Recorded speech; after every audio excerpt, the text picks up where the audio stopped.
तो आज हम नया चैप्टर स्टार्ट करने वाले हैं। Chapter number 3, classification of elements and periodicity in properties.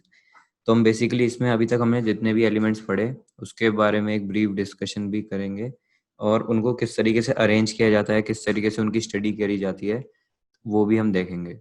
तो बेसिक इंट्रोडक्शन से स्टार्ट करें तो काफ़ी समय पहले से ही पीरियोडिक टेबल को बनाया जा रहा था ताकि जितने भी एलिमेंट्स हैं उनको अच्छे तरीके से स्टडी किया जा सके, ताकि उनकी केमिकल प्रॉपर्टीज और फिजिकल प्रॉपर्टीज को या फिर जो भी उनमें ट्रेंड्स आ रहे हैं, जो भी उसमें एक पैटर्न नजर आ रहा है, उसको अच्छे तरीके से स्टडी कर सके।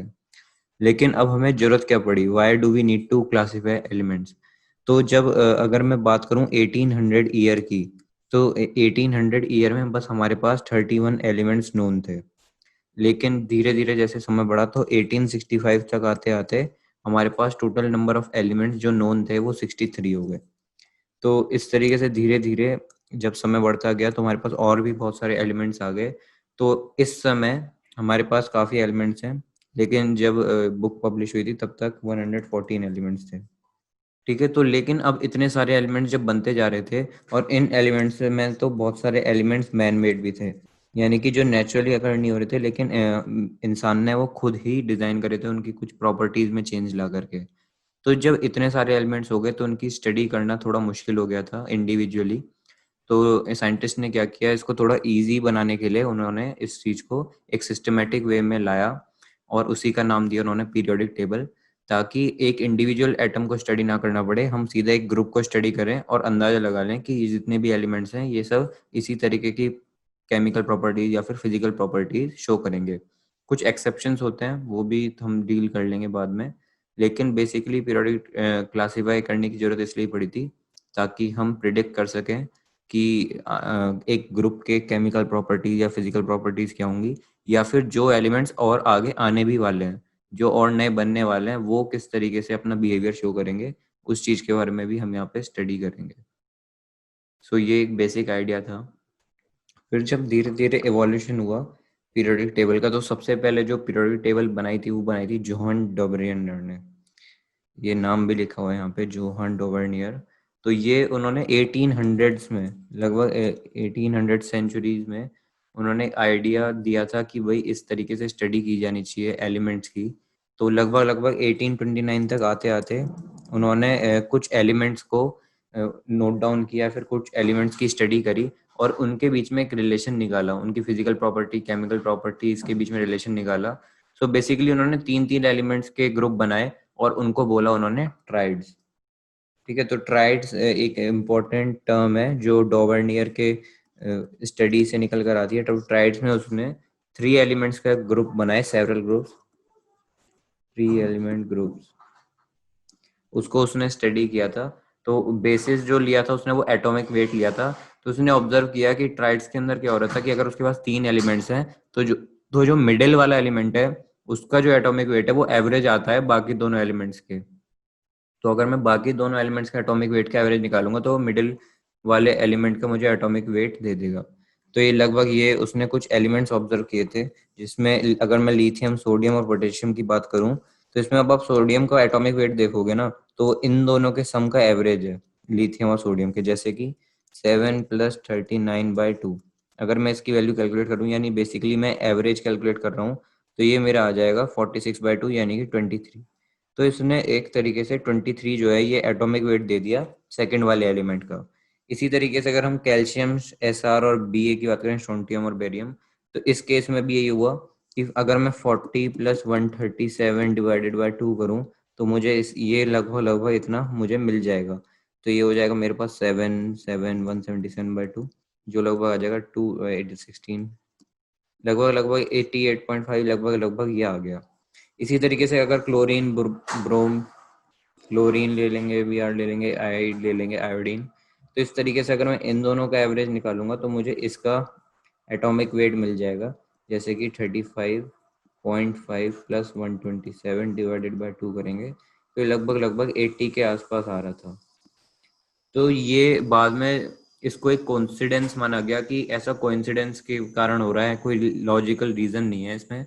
इसलिए ये जो आई थी ना थोड़ी बहुत, जो ट्रेंड आया था, इसको उन्होंने मना कर दिया कि भाई ये एक्सेप्टेबल नहीं है, क्योंकि बस कुछ ही एलिमेंट शो कर रहे थे और ये एक तरीके से बस कोइंसिडेंस था। तो ये जो डोवर्नियर का लॉ ऑफ ट्राइड्स था ये कुछ फेल हो गया था, ये बस फ्यू एलिमेंट्स के लिए ही वर्क कर रहा था। फिर उसके बाद जो नेक्स्ट साइंटिस्ट आए थे वो आए थे AEB चेन कोर्टोइस, कुछ ऐसे नाम है उनका। तो ये जो था ये हमारे पास लॉ ऑफ ट्राइड्स था। इसके बाद जो आए थे साइंटिस्ट, नीचे लिखा हुआ है AEB चेन कोर्टोइस। इन्होंने भी क्या किया था, इन्होंने इंक्रीजिंग एटॉमिक वेट के हिसाब से एलिमेंट्स को अरेंज करना शुरू कर दिया था। मान लो कि हाइड्रोजन है, उसका एटॉमिक वेट सबसे कम है, उसके बाद हीलियम। तो इसी तरीके से इस प्रकार से बढ़ते बढ़ते उन्होंने एटॉमिक वेट के हिसाब से इंक्रीजिंग ऑर्डर में ये सब लिख दिए थे और उनको एक सर्कुलर टेबल में बना दिया था ताकि वो डिस्प्ले कर सके। लेकिन ये भी ज़्यादा अटेंशन नहीं गेन कर पाया क्योंकि ये कुछ फर्क ही नहीं बैठ रहा था। अगर उन्होंने अरेंज कर भी दिया तो उसका फायदा क्या है, क्योंकि हम जो है किसी दो एलिमेंट्स के बीच में कुछ प्रॉपर्टीज को रिजेम्बलेंस कर ही नहीं पा रहे थे, ना ही कुछ उनके बीच में कुछ रिजेम्बलेंस हो पा रहा था। तो इसलिए बस ये एक तरीके से बस आया और गया, इसको ज़्यादा अटेंशन नहीं मिला। फिर उसके बाद जो नेक्स्ट साइंटिस्ट आए थे वो आए थे जॉन अलेक्जेंडर न्यूलैंड। उन्होंने 1865 में क्या किया कि एक पीरियोडिक टेबल दी अपने हिसाब से। उन्होंने जो एलिमेंट्स थे उनको भी इंक्रीजिंग ऑर्डर में लगाया एटॉमिक वेट के, लेकिन उन्होंने कुछ रिजेम्बलेंस दी यहाँ पे। उन्होंने बोला कि जो एवरी एट्थ एलिमेंट जो है, यानी हर एक आठवां जो एलिमेंट है, वो प्रॉपर्टीज अपनी रिपीट कर रहा है नेक्स्ट वाले के साथ। जैसे कि अगर मैं यहाँ पे देखूँ तो 1 2 3 4 5 6 7, तो जैसे ही हमारे पास एट्थ एलिमेंट आ गया तो इस तरीके से प्रॉपर्टी रिपीट कर रहा था इसके साथ। ऐसे ही जो इसका एट्थ एलिमेंट आएगा वो प्रॉपर्टी रिपीट करेगा इसके साथ। तो इसलिए उसने इनको एक कॉलम और रो की टर्म्स में लिखा इंक्रीजिंग एटॉमिक वेट के हिसाब से। तो ये हाँ कुछ हद तक इन्होंने कुछ बताया कि भाई कुछ रिजेम्बलेंस ये दिखा रहे हैं, कुछ एक तरीके से पैटर्न बैठ रहा है इनकी प्रॉपर्टीज के बीच में। तो इसलिए न्यूलैंड्स को गिफ्ट भी मिला था या फिर बोले पुरस्कार भी मिला था उनके इस काम के लिए। तो ये जो न्यूलैंड लॉ ऑफ ऑक्टेव था ये बस कैल्शियम तक के एटम्स के लिए ही सही बैठ पा रहा था, इसलिए इसको भी रिजेक्ट कर दिया गया। ठीक है, तो इसे बोलते हैं हम लॉ ऑफ ऑक्टेव्स। तो ये बस वैलिड था कैल्शियम एटम तक, वैलिड। तो इस तरीके से ये इसको भी बाद में हटा दिया गया था। लेकिन जो अब पीरियोडिक टेबल आई इसके बाद, उसको दो रशियन केमिस्ट थे उन्होंने निकाला था, एक तो डिमिट्री मेंडलीव और एक जर्मन केमिस्ट थे लॉथर मेयर। तो इन दोनों ने इस पीरियोडिक टेबल को निकाला था। तो जो पीरियोडिक लॉ आज हम पढ़ते हैं वो डिमिट्री मेंडलीव और जर्मन केमिस्ट लॉथर मेयर ने निकाला था इन ईयर्स में। तो ये जो डिमिट्री मेंडलीव थे इन्होंने कुछ अलग तरीके से निकाला, कुछ ग्राफ प्लॉट किया था एक। और ये जो लॉथर मेयर थे इन्होंने भी एक ग्राफ प्लॉट किया, इन्होंने भी अलग तरीके से निकाला। दोनों ने इंडिपेंडेंटली काम किया था। फिर बाद में इन्होंने कुछ मर्ज किया और कुछ चीजें निकाली, लेकिन जो मेन नाम जो माना जाता है वो बस डिमिट्री मेंडलीव का ही माना जाता है इस पीरियोडिक टेबल में। सो ये इनऑर्गेनिक केमिस्ट्री का चैप्टर नंबर 1 है जो हम स्टार्ट कर रहे हैं।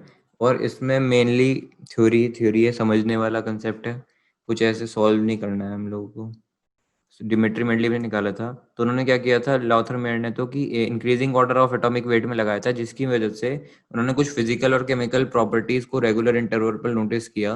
तो जैसे कि उन्होंने केमिकल, अगर हम बात करें फिजिकल प्रॉपर्टी की, तो atomic volume, melting point, boiling point, इन सब का उन्होंने ग्राफ ड्रॉ किया था एटॉमिक वेट के अगेंस्ट। तो कुछ रिपीटेड पैटर्न शो कर रहे थे वो ग्राफ में, वो ग्राफ भी हम देखेंगे बाद में।